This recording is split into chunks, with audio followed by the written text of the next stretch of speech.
मैले धेरै नबोल्नु हैन, धेरै बोल्दाखेरि खाल्टामा पनि गइन्छ, त्यस कारणले अलि बुद्धि पुर्याएर बोल्नु भन्ने कुरोलाई किन फिर्ता गर्ने? हैन, तपाईलाई भनेको होइन भन्नु भएको छ नि त उहाँले। त्यो एउटा कुरा भनेको होइन होला, तर भन्न त मलाई पनि त पर्यो नि त। धरानको मेयर हर्क साम्पाङज्यूले तपाईँ र कुलमान घिसिङले चाहिँ यो सरकार छाड्नुपर्छ भन्ने स्ट्याटस आयो नि।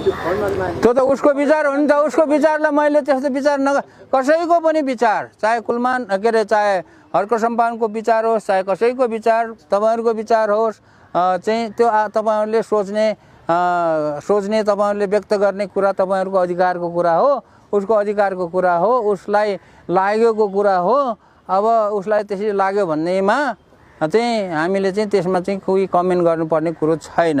किनभने मैले भने नि क्रिटिकल अवस्थामा चाहिँ सहयोग गर्नुपर्छ। किनभने अहिलेको जस्तो यो जेनजी अभियान भनेको यसलाई चाहिँ हामीले केसँग तुलना गर्न सकिन्छ भने एउटा चट्याङसँग तुलना गर्न सकिन्छ। चट्याङ भन्ने कुरा यो ठाउँमा 1000 वर्षमा पनि नआउन सक्छ।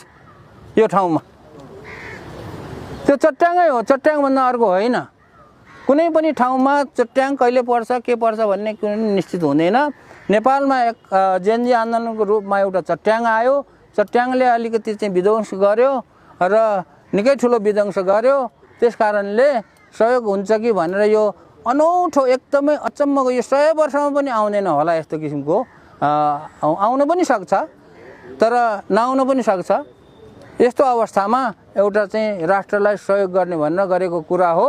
कसैले गर भन्दामा गर्ने, नगर भन्दैमा नगर्ने, निस्किएर आइजा भन्दैमा निस्किएर आउने भन्ने कुरा चाहिँ आफ्नो एउटा स्वविवेकमा भर पर्ने कुरा हो।